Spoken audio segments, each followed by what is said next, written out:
It's tool time, so here we go. Hey, today I'm going to show you a video. It's not going to be a complete process, but first of all we're going to cover this inner tie rod tool that I got. And this is a cheaper solution than those big kits that you can get from the auto parts store.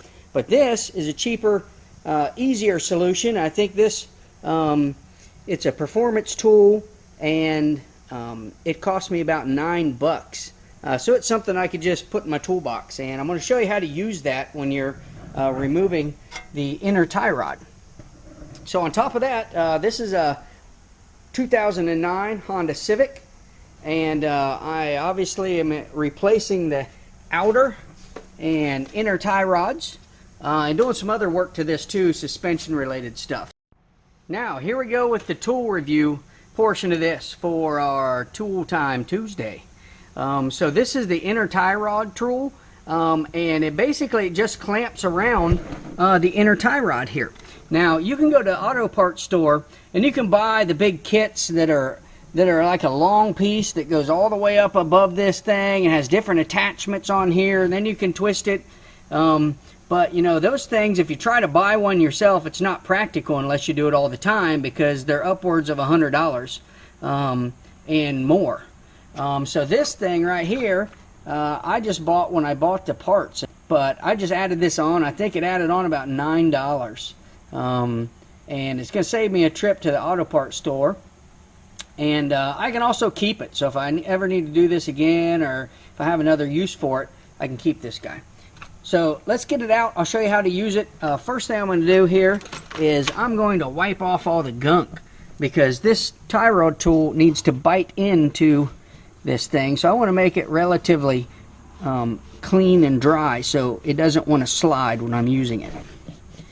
Of course, anytime you're trying to remove grease or oil, you don't have a rubber or plastic, you can always use a little squirt of brake cleaner, because that takes off the grease and oil really well. So then you dry it, give it a dry, and are ready for the tool.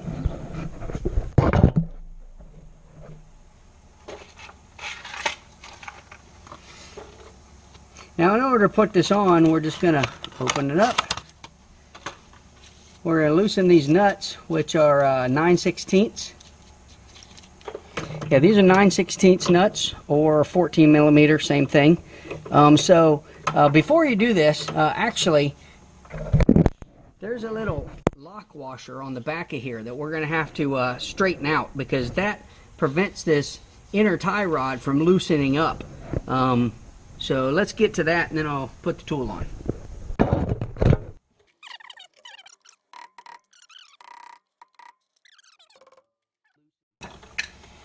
Now we'll get back to putting this tie rod tool on.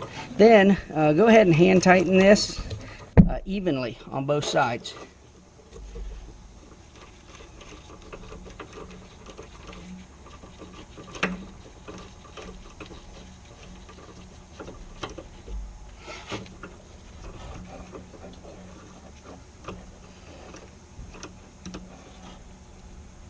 Now before you get it tight, I like to think about what direction I'm going to turn this. So I'm going to actually orient it this direction. That way when I try to loosen it, this is going to have to rotate around counterclockwise, of course. So I like it to orient here so it gives me room to loosen it this direction. So I am going to hand tighten it over there. And let me show you one thing. Notice on this tool, it's got ridges in here, so it bites into that somewhat.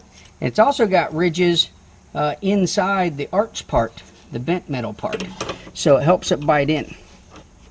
But I orient this tool in a way that it's going to give me room to rotate.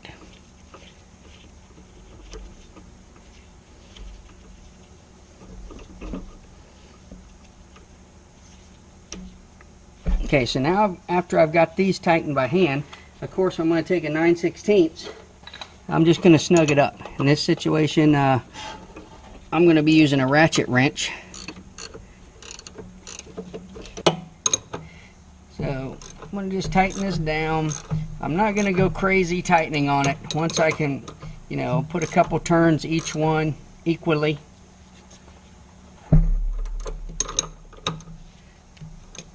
I don't know if it even tells you how tight to tighten these.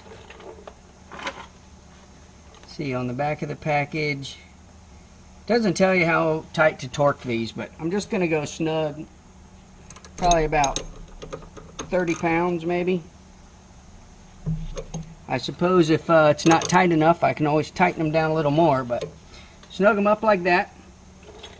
So next thing is I have a breaker bar with a 3/8 adapter. It's a 1/2 inch breaker bar, but I've got a 3/8 inch adapter on it. So I'm going to put my adapter in there, put my breaker bar in that spot, and it looks something like this.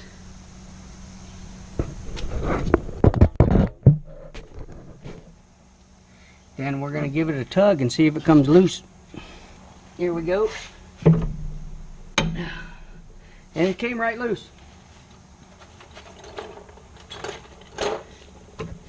Take that off, and you can see it easily came loose.